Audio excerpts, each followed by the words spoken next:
Yo, yo, yo, 148, 3 to the 3 to the 6 to the 9, representative of whatever the fuck is shit called Absurdity Speaking.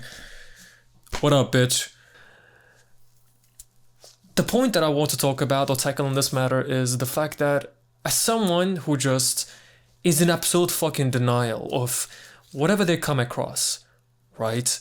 Like, you just do not accept things the way they are, the way they like things progress. You just are absolute in fucking denial. Like, you're the type of person. Can you fucking zoom in, please? Yeah, like, you're the type of person that is even in denial of the fact that you are growing up. Like, that type of fucking delusion that I'm talking about. And if you're an individual who just doesn't accept shit, doesn't just go along with it, doesn't even go with the reality check, trust me, giving up is one of the hardest things that you can do as such an individual. And as someone who, as you have clearly fucking guessed it from my examples, I just cannot fucking give up. Now, the thing is, the closest example that I can give is exactly where you are watching this video, probably. If anybody watches it in the first place, which is the issue that I want to tackle. Not really an issue, but my observation. I have posted 50 something videos. Bitch, I cannot even fucking get 30 likes and get this fucking camera zoom properly. Focus. Focus, bitch. Yeah. Like, when you're somebody who doesn't give up, you are bound to, especially just like as the person that I described before, where you even have hard time with the reality checks as well, because you just are in absolute denial of it. You don't believe in reality checks, you believe only in your own reality. And that reality is whatever is in your head. In that sense, your dream or your vision for the future. And when at that point, everything just becomes just, I don't know, man. It's like putting everything at the last notch. Just everything becomes much more harder for you, and giving up is pretty much out of the option. Like, you start to obsess about the fact that you are not going to give up. And eventually you start to focus too much on that aspect that I don't want to give up. You start to focus on pumping out, for example, content or just doing and continuing to do the things. But then you become the very thing that you try not to be. And that is just another part of this fucking machine of trying to pump out content and these numbers, these viewers that people call, probably humans, you know what I mean, that watch it, and then you make another content and they watch. It's like you become in this dehumanizing state of, you dehumanize yourself. You kind of think to yourself as this machine that constantly needs to produce, and then you dehumanize the audience and devalue them in the sense of they are just numbers, they are just this invisible profile pictures of people with anime profile pictures or whatever, and you then disregard them or discredit them as humans with valid opinions, because at the end of the day it will come across as they are just, just random nobodies. And I do kind of understand this perspective. Don't get me wrong, we have some kind of parasocial relationship between us, between the creators in general and the audience. But we are audience ourselves as well. We do consume somebody's content to a certain degree. So by that definition, you are kind of bullying yourself. You're kind of like discrediting yourself by trying to discredit the audience. And I get it. I'm not saying that that this kind of behavior is exclusive to the content creators, but rather audience think like this as well.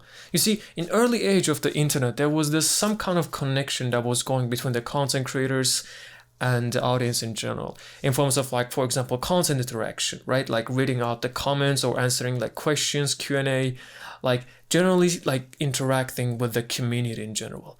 But nowadays, everything is just like, thank you, chat, for 5 gifted. Thank you, I follow Roblox for, I don't know, man, for Prime subscription. Like, hey chat, is this real? Like, everything turned out this way. That we use, in my opinion, it's such a derogatory term, calling people chat. Sure, sometimes it might come out of your fucking mouth, or you kind of got used to it, or that's a popular word. Like, for example, type shit, you know what I mean? I say it myself as well, the type shit a lot.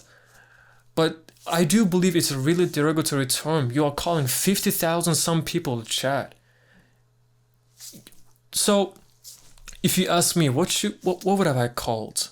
Bro, I would be more than happy if I had at least couple people in my chat. Like, I've never done streaming, but I would be more than happy if a couple of people at least regularly interact with my content. That's really beautiful to see. That's really interesting and appealing. You know that somebody is actually interacting with what you're putting out, or someone actually interested in what you have. And it really wards off all those thoughts about giving up that I mentioned before, that when you see at least one individual that actually regularly interacts with your content, like you kind of feel like you have achieved it. It's like, yes, finally, like one person that is interested in my craft. Oh my God, guys, look, I fucking made it. It kind of feels like, I'm not gonna lie, it kind of feels like that, be it in forms of like comments or just, I don't know, man, like sharing your content with other people and with the comments. It really feels beautiful. You kind of feel like you have changed somebody. I have gotten some comments, for example, on TikTok especially, that told me that they have come across to me, that I never stopped producing, or not really producing, making such content, that they got inspired by me. There was this one comment that I don't know, I forgot exactly what that was. She said something along the lines of that she saw me a couple years ago, or not a couple years ago, I think last half a year ago or something, or last year, and I popped up on her For You page once again. I gave her a great feeling, like great nostalgia in that sense. I don't know how much you can count a year as a nostalgia, but that's what I felt. I don't want to take this too long. I'm already at the 10-minute mark. Probably I have to cut it down a little bit because that's the current. To be honest, I would have liked to talk for hours and hours, but I do believe that streaming will be a little bit more suitable for that. But currently I am in no such position of streaming in general. I know one day it will come to that as well, but as things stand, I'm already a little bit tight on making, even recording in the first place, due to private issues that I'm experiencing. And like that being said, the matters with the giving up is just giving up is something that you just cannot.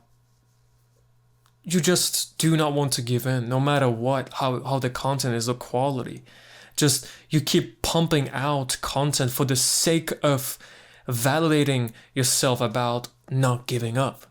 And then later on, the quality of the content, according to your standards, by the way, not other audience standards, but I do believe according to your own standards, it starts to fall short. You are more focused on the not giving up aspect rather than the actual content itself. In this case, your art.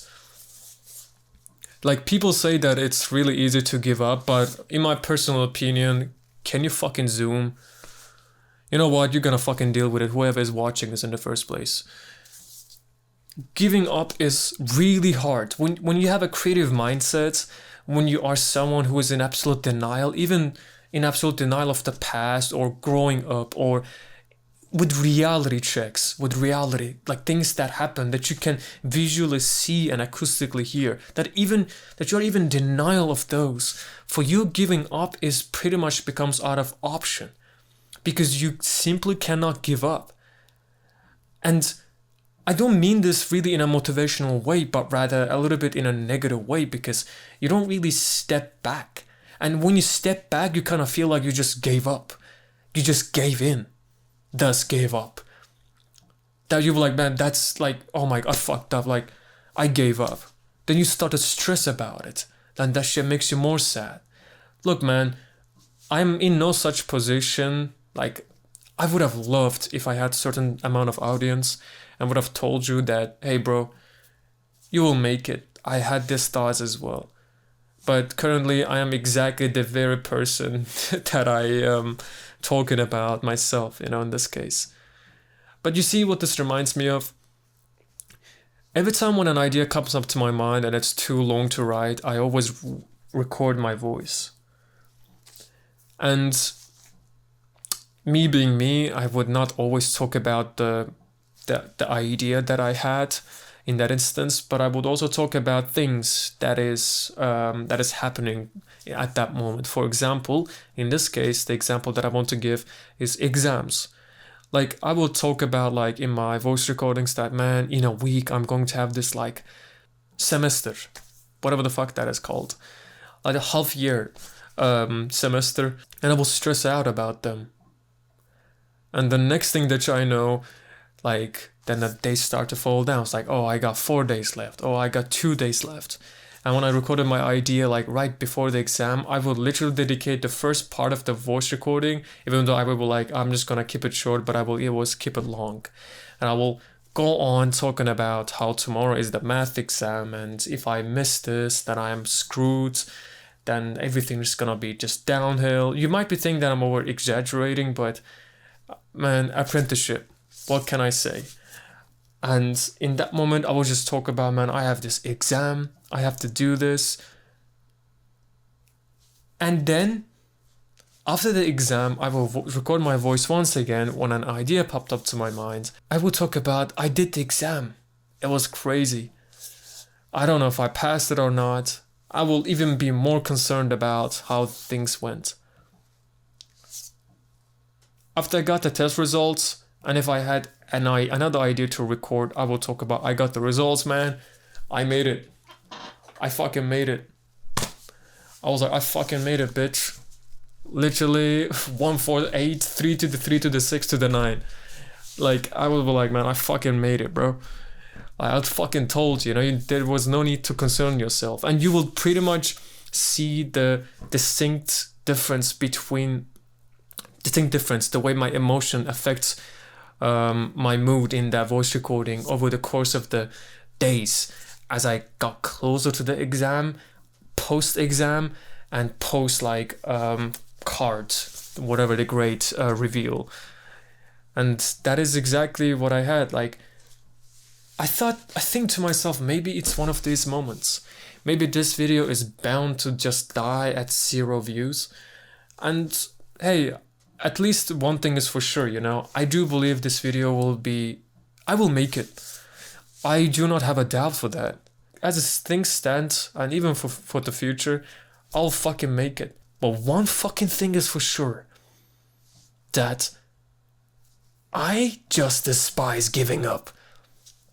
It's not an option for me. I would love to fucking give up. But my addiction to my art just prevents me from doing so. I cannot fucking give up, bro. I don't know what kind of fucking mental issue that I'm going through, but I can simply not fucking give up. And that's it, man. My name is Rosario Painkiller. I create art and therefore created myself. I'll talk to you later. Deadass. It doesn't matter who I am. It doesn't matter. I'm here for you. See.